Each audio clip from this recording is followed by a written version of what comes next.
The Panasonic Flashxpress NB-G110P digital small toast oven has a really unique design that kinda looks like an old-fashioned television. However, one may wonder if this oven is really worth $149.99. Join us as we cover its features, our hands-on experience, and whether it's worth it by going through its results of toasting bread, baking pizza, baking frozen fries, and roasting chicken wings. I'm Alan, and welcome back to our Shouldit Toast Oven series.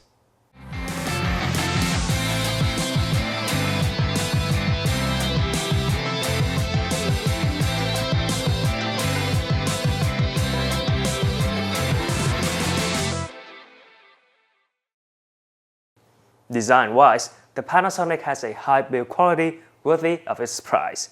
Besides the preset cooking functions, which are common for Japanese kitchen gadgets, this oven has a distinct auto-pull rack. We do want to point out that the oven's time and temperature adjustments are quite uncommon, but it's nothing complicated.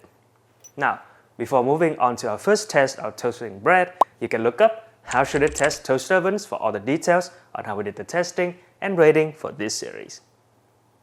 First up, about our toast test for the Panasonic, there were a few interesting things, though not necessarily good. We first tried the middle toast level 3, all burnt. Level 2 was still too dark.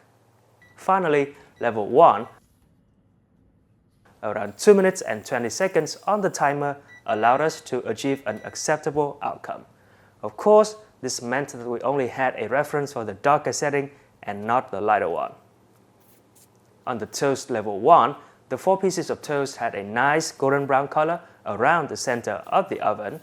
However, the color got significantly lighter as it got to the edges. This unevenness was all the more apparent on the bottom side of the toast. Unfortunately, such a short cooking time wasn't able to crisp up the toast, even the golden brown areas. All the existing problem of the first batch became slightly worse in the second batch. The cooking time for the second batch at toast level 1 was automatically adjusted to be slightly shorter, 2 minutes and 11 seconds. And for some reason, the color was less even on top. One piece of toast was only lightly toasted, one was golden brown, and one was brown.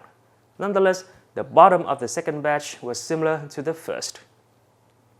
While the golden brown and brown pieces were a bit crispier than the first 4, they weren't enough to get the consecutive usability score to higher than just average.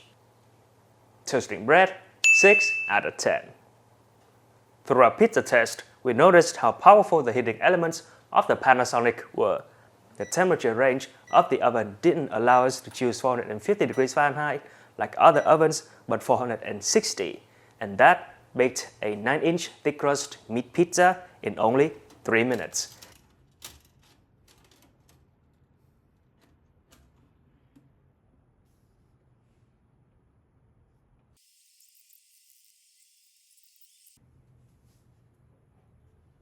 This was one of our fastest recorded times. However, such a short cooking time was only enough to cook the crust while giving it very little color, and the crust wasn't dry though.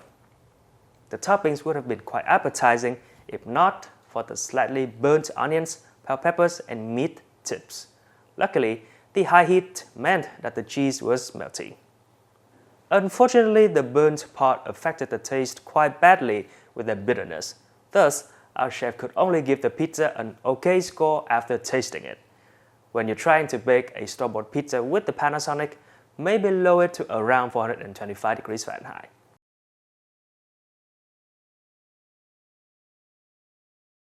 Baking pizza, 7.6 out of 10. When it came to roasting 10 middle joint chicken wings for our test, the Panasonic's strong heat proved to be very beneficial. Because of the oven's temperature range, we had to choose between 490 and 425 degrees Fahrenheit. We decided to go with the latter, which took just 40 minutes, one of our fastest times alongside the Review Mini. The skin achieved a beautiful caramelized color and crispiness. The internal temperature of the wings was about 203 degrees Fahrenheit, aligning with the USDA recommendation. This preserved the meat juiciness. Though, smaller wings might be slightly dry due to the high heat, evident from the dried meat juice on the tray. Taking both the skin and meat into account, the wings were delicious. Roasting chicken wings, 8.7 out of 10. The problem of powerful heating elements and uneven heat distribution in baking pizza repeated here in our baked French fries test. We tried to give the oven the benefit of the doubt and stop the cooking at 25 minutes to stop the score from going lower.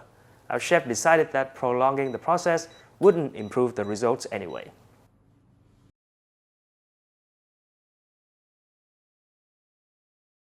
Even after such a long time, only the smaller fries had a light golden color. The bigger and longer ones were only golden at the tips, while the rest of them were basically white. The smaller fries had a bit of crispiness to them, while the bigger and longer ones were just plain soft. Nonetheless, they weren't dry. With such subpar colors and textures, our chef could only give the fries the same for taste. If we were to cook this for ourselves, we'd go with the highest possible temperature. Baking fries, 6.5 out of 10. The overall score for our 4 performance tests is 7.2 out of 10. By the way, if you're watching this review, chances are you're interested in hand-measured specs and prices of each product. So, head over to website Shouldit.com. You can sign up and get all the information for free. It's also the best way to support us, so thank you.